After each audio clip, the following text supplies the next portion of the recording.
Hey guys, it's time for another Game Gots video. I used to do them monthly, but now I'm starting to slow down and do them every month and a half.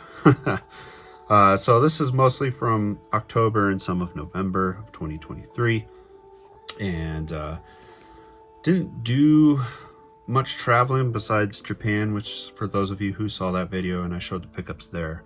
But I had a few other things that came in from purchases while I was gone, or some random stuff I ordered, or bought off a couple of YouTube friends. So first up, I did get one complete in-box copy for the Game Boy, and that's for Bugs Bunny Crazy Castle 2. This is a player's choice copy, but it was a pretty decent price. Came with the manual and everything. Box is in decent condition except for the top and the side here, but bought in far worse copies. This is like a little action platformer game. The Crazy Castle games aren't terrible. You want to see a big review of this, I think Angry Video Game Nerd did a whole series of these Crazy Castle games. Up next is Stevo Supremo. He got a huge lot of PS Vita games, and he wanted to pretty much sell off the extras he had, or games he already had copies of. And I reached out to him because he had a few games that I did not have in my collection, so I decided to grow my Vita collection up a little bit from him. And I got 3 titles. One is May Labyrinth of Death, Idea Factory dungeon crawling game. Looks pretty cool. I like to try to get these not very well known PS Vita RPGs. And another one is Operation Abyss New Tokyo Legacy. This one for sure is a dungeon crawler. I played the other Operation Abyss game, and it's pretty fun. They're not too bad. And these are all sealed, by the way, so I got a pretty good deal on them. I'm not much for the sealed games because I usually will crack them open when I'm ready to play anyway. But anyway, the other one is Corpse Party Blood Drive. One of those XC games.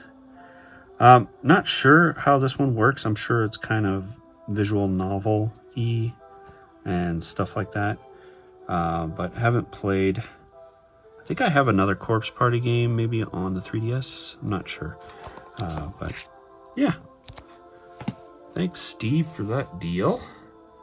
Next, I got some Switch titles. I picked up one of the Premium Edition games, but got one of the limited exclusives because I like these. This one's for Cathedral, a little action platformer style game, but this one comes in the nice slipcover. Kind of like the ones they do for special editions for like Midwest Gaming Classic and stuff like that. They'll do, a numbered release of their games, but stick them in a nice slipcover, which I really do like. I enjoy the foily part. It kind of reminds me of some old working design stuff. But this is from the Gamers for Gamers, and they made 1,200 copies of this one. I didn't actually go to that show or anything. I picked this one up on eBay. But yeah, looks a lot of fun. Little 8-bit adventure, almost 16-bit. But it kind of reminds me of like Castlevania or Mega Man. So, fun thing about that is it also came with a few little collectibles, and it came with a challenge coin, like military challenge coins. Only 400 of these coins apparently, and maybe this one did come from Midwest Gaming Classic because there it is right there. So, and lastly, it also came with a flask, a health flask, little purple one. Yeah, Midwest Gaming Classic 2023. I went to that show, so I didn't buy this copy, so I kind of wish I did, but now I have it and didn't pay maybe a couple dollars more than it was going for at the show.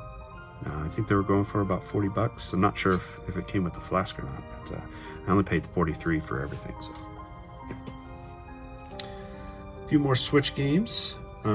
We have Star Ocean, the Second Story R. Funny thing about this, pre-ordering it, I didn't even know I pre-ordered the Switch version, and it came in the mail from Amazon, because I wasn't even sure if I pre-ordered the PS5 version that I wanted to buy, and then all of a sudden it showed up from Best Buy.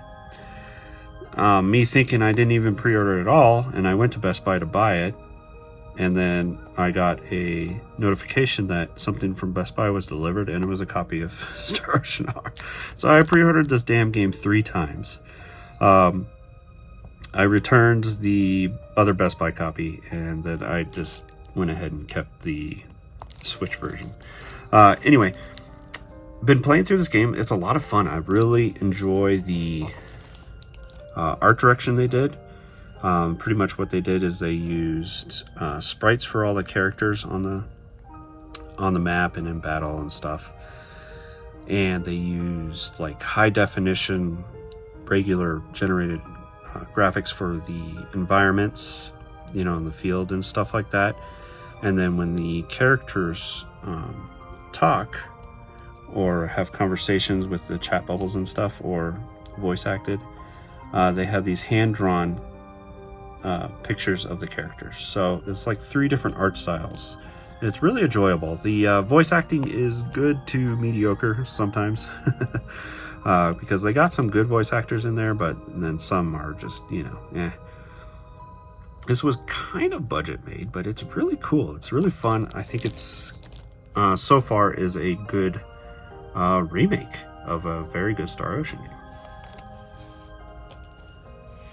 And then 2 more Switch titles. I went ahead and picked up Octopath Traveler 2 on the Switch. I love this game a lot. Quite possibly might be my game of the year. We'll see. Still got a few games to play, but really enjoying it. And then from Limited Run, I've got Ruby Arrowfall. This one looks cool. I don't know a lot about Ruby. I know it's some kind of anime and stuff like that people are pretty dig into. But this was an action game, and it's made by WayForward, so I thought I'd give it a shot. Last game, actually, modern game here, is another limited run release for the PS5, and it's The Last Spell. Really like this cover art. That's pretty badass. That might have to be my thumbnail there. Anyway, I thought this one looked really interesting in that it is a tactical game, but I really enjoy the art style that they used for it. And I love me some tactical or strategy RPGs, so I went ahead and picked it up, and I'm pretty excited to give this one a shot. It looks really awesome. Let's see here. Last game is a special edition from NIS America, and it is The Legend of Nayuta Boundless Trails. So this is like the Ys-like game for the Trails series. It's an offshoot, so I don't think it has any connections to the other Trails of series or Kaseki series. It just kind of takes place in that world, but isn't really tied to any of the storylines from what I understand. It comes with this cool lenticular slip cover, which is kind of neat. That's fun.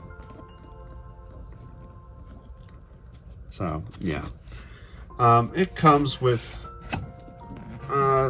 basic affair when you're buying an NIS collector's edition. Here's the artwork without the lenticular cover on there, and it comes with like a soundtrack CD, a little art book, actually a pretty sizable soundtrack CD. It's like 2 discs, some acrylic standees, you know, those little ones that NIS likes to throw into these now, and a really nice metal bookmark. I'm sure you guys seen some unboxings of this, but there's something else I want to unbox for you guys on this video and not make this video too long. So this isn't the thing I'm going to unbox, but I decided to sell off some of my Switch lights, just the basic colors, and I'm going to stick with just, if I'm going to add to the collection, it's just going to be like special editions. So I did pick up the Animal Crossing special edition for Switch Lite. And this is the turquoise one. As you can see, it has the little Animal Crossing leaf in the bottom corner. Everything else looks exactly like the turquoise edition, except for the back, because it has a bunch of Animal Crossing leaves on it. And it does come with a free copy of Animal Crossing, so it's a pretty good deal, honestly. For $200 you get a free copy of Animal Crossing as well. This one was exclusively sold at Walmart, the green one. And there is a pink version as well, which is pretty much the same designs, but that coral pink. And that one, I believe, is exclusively sold at Target. I may pick up that one as well, but we'll see. And lastly, a special edition that I did not buy, thinking that I didn't need it. It's kind of pricey. And then I regretted buying. So have a watch on eBay looking for a special edition of this game for a decent price. Finally, I found one, and he was even accepting offers, and I was able to get it $20 cheaper, so that was great. And it came with another copy of the game, which I turn around and I'm trying to sell. And that is for, I'll pull up the camera here, special edition for Octopath Traveler 2. Really love this artwork. It is some of my favorite. You got all 8 characters there, and there's this nighttime in the camp in the forest with the beautiful sky. It's a really nice set here. So we're gonna go ahead and open this up, and I'll show you what's inside.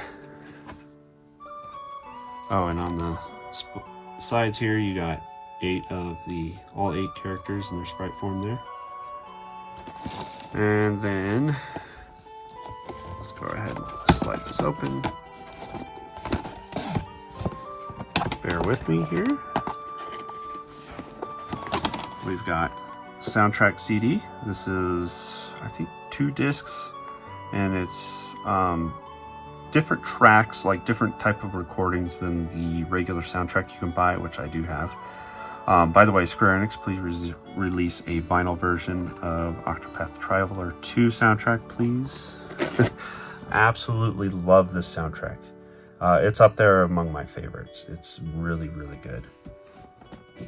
And then next we have a set of busts of all 8 characters. They're pretty cool. I will attempt to open this up one-handed here and let you guys see some of them.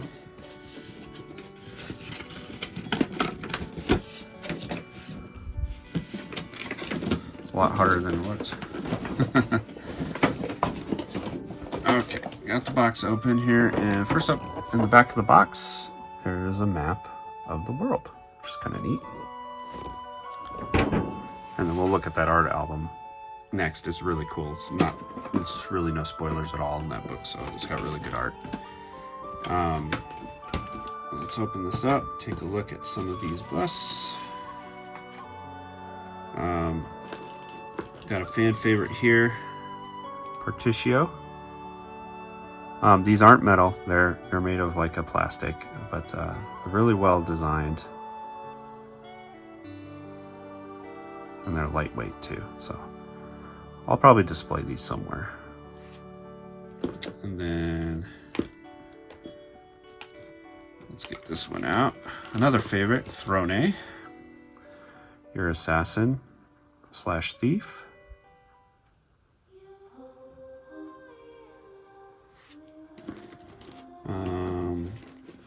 Let's pull out the other lady here, Agnes, the dancer. This one's cool because I like how they did her little braided ponytail in the back, down the back as well. Let's pull out another dude, Oswald. Yeah, I like this one a lot too. Really well done. And probably my favorite character from it is Temenos. He's the cleric. So yeah, those are really cool. I'm gonna have to find a place to display those. And lastly, we got the art book. Now, this one's really cool. Let's see if I can do this. Crack open the pages, but it's displayed like so. There's that. There's a picture of Hakari. Another one. Agnes. This is really cool. It's just that fantastic artwork. Particio. There's Oswald. I enjoyed having that as a prop here.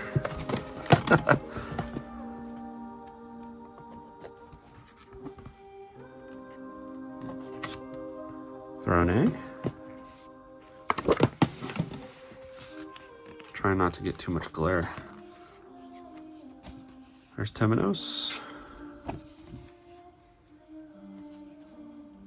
Ochette, the hunter.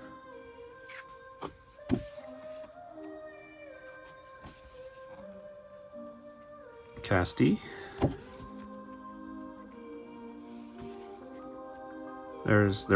There were missions that specifically dealt with two specific characters and were really cool. It was very, very neat, and they did some artwork between a couple of them. So here's one with Hakari and Agnes, Particio and Oswald, and this one was really awesome between Throne and Temenos. Really cool. And a map. So yeah. Alright guys, there we have it. Thanks for watching.